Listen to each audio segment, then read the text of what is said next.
Eu lembro quando eu vi uma impressora 3D pela primeira vez e eu senti que eu tinha resolvido um questionamento interno assim, que eu tinha, que sempre que eu via alguma peça eu pensava, pô, deve dar muito trabalho produzir isso, como que eu ia produzir isso?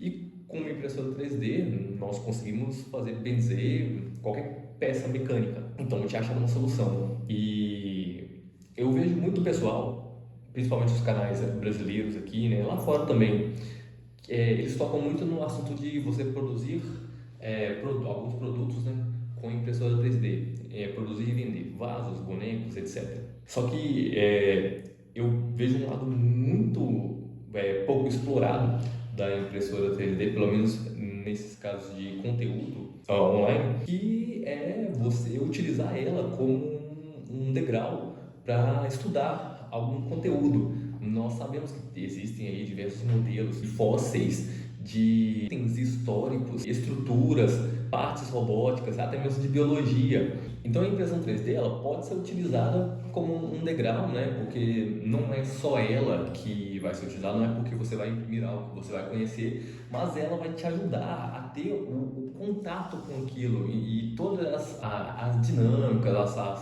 propriedades, toda a física que envolve aquele conteúdo, ela vai ser mais tátil, você vai conseguir enxergar ela atuando realmente. Então eu queria abrir essa série de vídeos aqui estudando robótica, aproveitando que é um assunto que está tomando conta do mundo, né, com esses robôs humanoides da China. Nós estamos vendo que eles estão entrando na nossa casa, né? Eu tenho aqui um robô aspirador também, no caso, o meu se chama Flash, caso você queira saber. Eu não vou tirar o conteúdo dessa série de vídeos aqui do nada. Eu vou usar um conteúdo gratuito, que é do MIT. O link para ele vai estar aqui na descrição. Para a parte prática dessa série, nós vamos utilizar o ESP32. Eu vou utilizar o ESP no Arduino porque o próprio ESP ele já tem módulos Bluetooth e Wi-Fi na placa. Então isso vai facilitar a nossa vida, que nós não vamos precisar de nenhum módulo a mais. Para modelagem, eu usei o Fusion, mas caso vocês achem válido, caso vocês queiram, nós podemos passar para o FreeCAD, que já que ele é gratuito, né? E caso vocês queiram desenvolver algum produto, vocês não precisam de licença para comercializar as partes. Então, caso vocês queiram que troquem o software de modelagem, é só me avisar aí nos comentários que eu troco. E como nós vamos usar o ESP, nós também não vamos usar a plataforma Arduino, eu vou utilizar a ESP IDF, que já é própria da Expressif, para fazer os códigos. É claro que ele tem uma barreira de entrada um pouco maior do que o do Arduino, mas ele vai nos dar mais liberdade quando quisermos fazer algo mais complexo com o ESP32. Então, para documentar o quanto nós vamos aprender sobre robótica, eu resolvi fazer um braço robótico do zero para ver quais seriam as principais dúvidas, quais seriam os principais erros que eu teria no dimensionamento de um robô. Eu até resolvi iniciar com o servo de engrenagens metálicas ao invés de engrenagem plástica, justamente pelo torque do motor com engrenagens metálicas ser maior do que o de engrenagens plásticas. Tentei fazer o braço com a menor massa possível. O peso total dele ficou de 168 gramas, mas mesmo assim ainda dava para ter diminuído um pouco mais. Eu já tenho várias observações a serem feitas a partir desse primeiro protótipo de braço robótico, né? Esse braço robótico aqui, ele é um braço robótico que tem 3 graus de liberdade. Ele tem um na base, um no ombro, no que seria o cotovelo aqui, e a garra é apenas uma ferramenta, né? Esse motor aqui ele não conta como grau de liberdade. E geralmente os braços robóticos que são implementados na indústria têm 6 graus de liberdade, né? São os braços que conseguem imitar os movimentos dos humanos. Mas eu vou falar disso depois da gente ver o conteúdo aqui do primeiro capítulo. Vou falar de forma bem resumida. Eu recomendo também que vocês leiam e a gente debata aqui nos comentários, caso eu tenha deixado passar alguma coisa. Bom, vamos lá. Esse primeiro capítulo, ele é bem teórico mesmo, de apresentação. Eu peguei o PDF disponibilizado pelo MIT e coloquei no Notebook LM para gerar esses slides. Então, eu aconselho que vocês também façam isso, e ele até que acertou, bem dizer, todos os slides aqui estão relacionados corretamente com o conteúdo que está no PDF, mas aqui fica mais ilustrativo. Então vamos lá.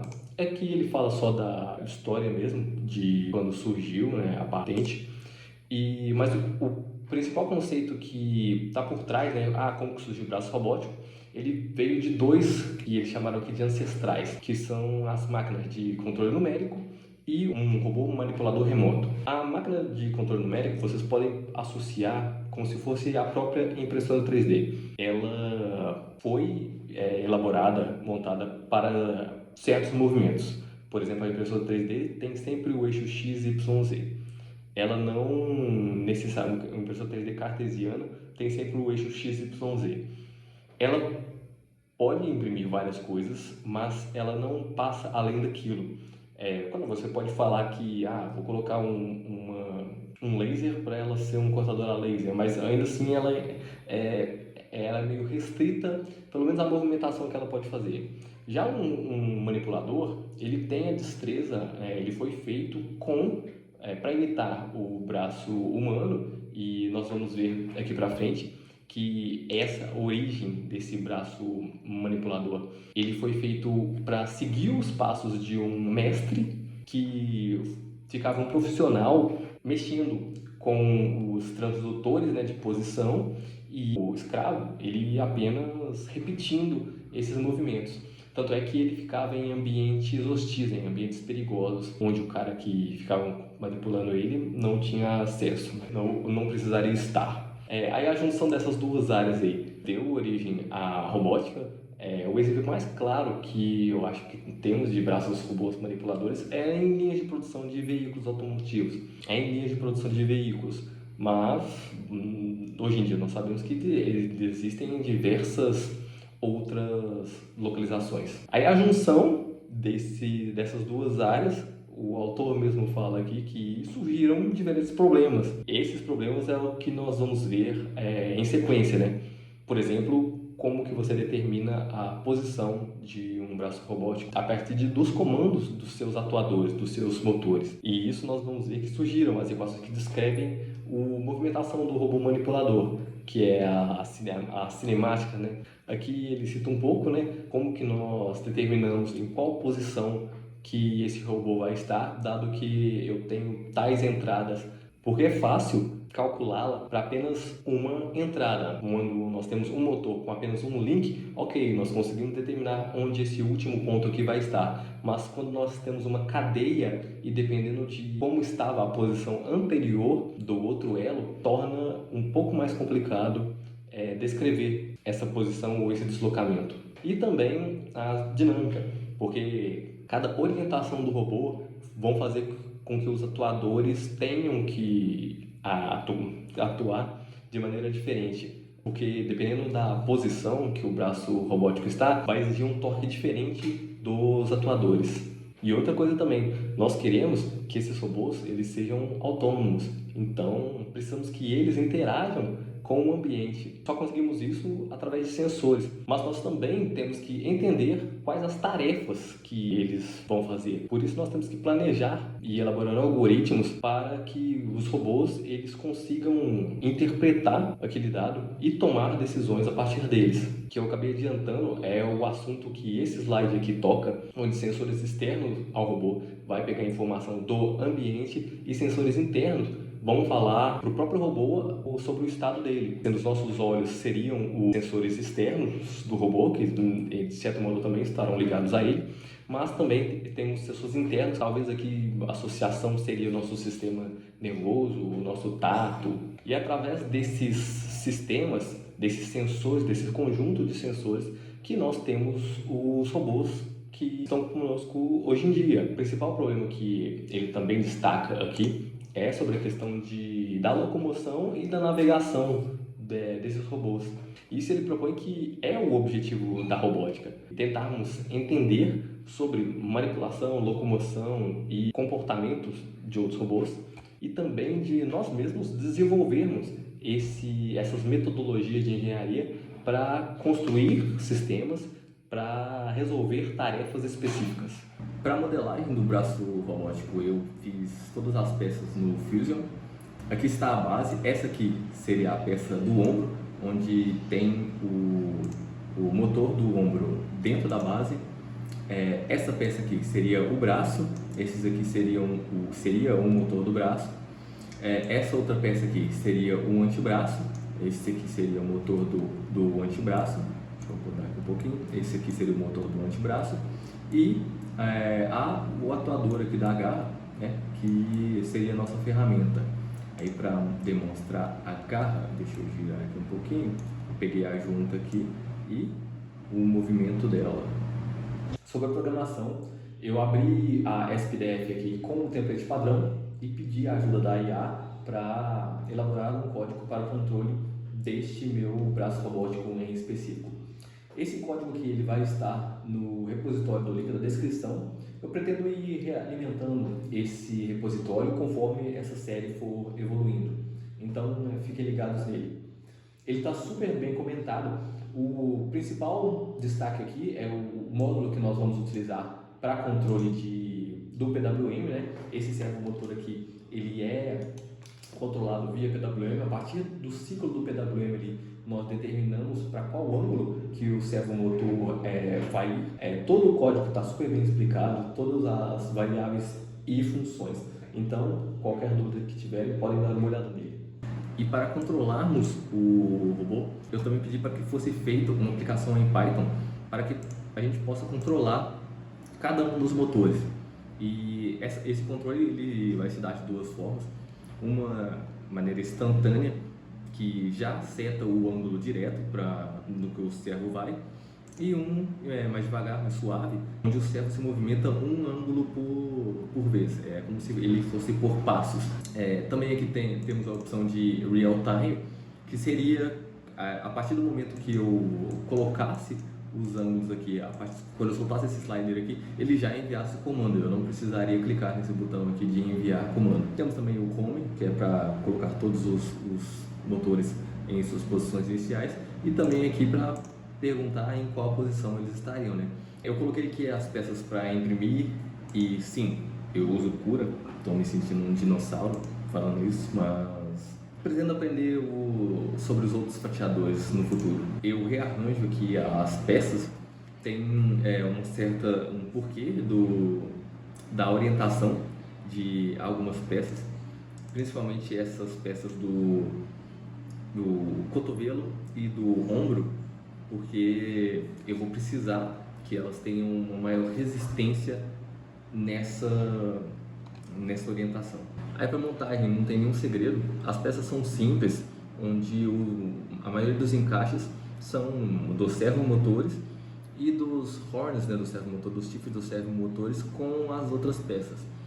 É até algo a se otimizar, porque eu vi que eu gastei muito dos parafusos. Geralmente esses parafusos são para fixar o servomotor e acabou que eu usei eles também nos chifres. A sorte que eu tinha vários servomotores aqui guardados, mas eu acabei gastando mais parafusos do que deveria.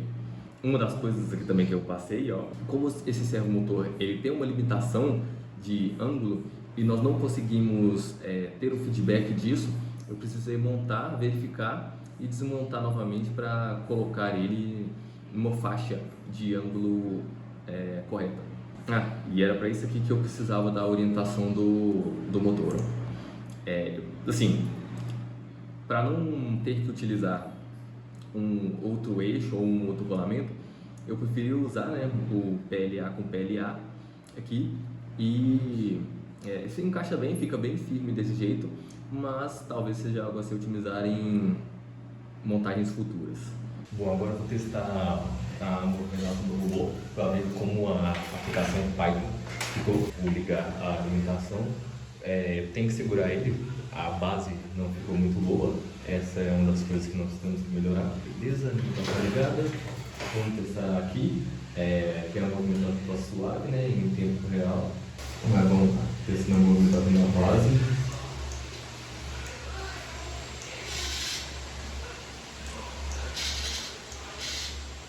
Esse é o movimentação do ombro, para trás, frente, cima, colocar tudo em cima, beleza, e o gripper. Vamos abrir e vamos fechar. Abrir, fechar, deixa eu virar a base para lá.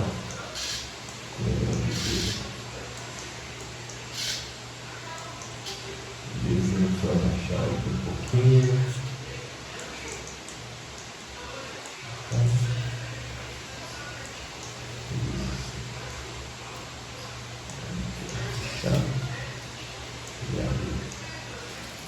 Aí agora eu resolvi fazer algo que todo engenheiro ansioso e cansado faz.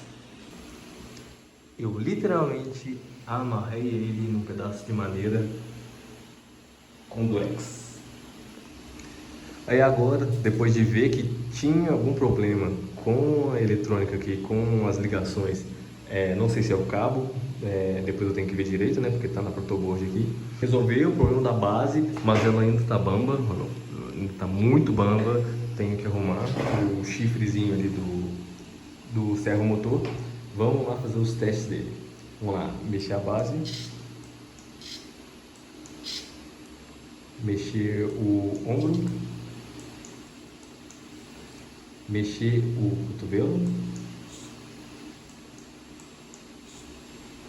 e mexer o gripper. Deixa eu voltar a base aqui em posição, que dá pra gente ver ele mexendo. Vamos colocar também esse cotovelo para frente pra gente ver. Opa, não, assim não. Pode descer mais. Aí. Ela fechando e ela abrindo. Fechando, abrindo. Aí. Bom, agora vamos à parte prática e do que deu errado com esse braço robótico. E cara, deu muita coisa errada. A primeira coisa que deu errado com ele foi a base. Essa base eu até fiz ela pensando em contornar o centro de massa distribuído nas peças do braço do robô, né, que quando ele estivesse esticado assim, como ele tenderia a tombar essa alavanquinha dele aqui, seria suficiente para manter ele no local, e nós vimos que não está correto, né? Ele deveria ser muito maior para contornar esse problema. Uma coisa que eu reparei também é que essa base aqui, ou ela tem que ser fixa, ou ela tem que ser muito mais pesada do que o conjunto completo. Como eu disse, o conjunto ficou com 168 gramas e, bem dizer, mais de 120 gramas estão distribuídos a partir do braço aqui. Então, é bem difícil essa base segurar. Uma outra coisa também que aconteceu na base foi essa folga. Eu errei nas dimensões aqui do servomotor da base e fiquei com essa folga aqui. E também devido à forma de como o chifre do servomotor horn ele é posicionado na peça, acabou que aqui não ficou muito boa a fixação.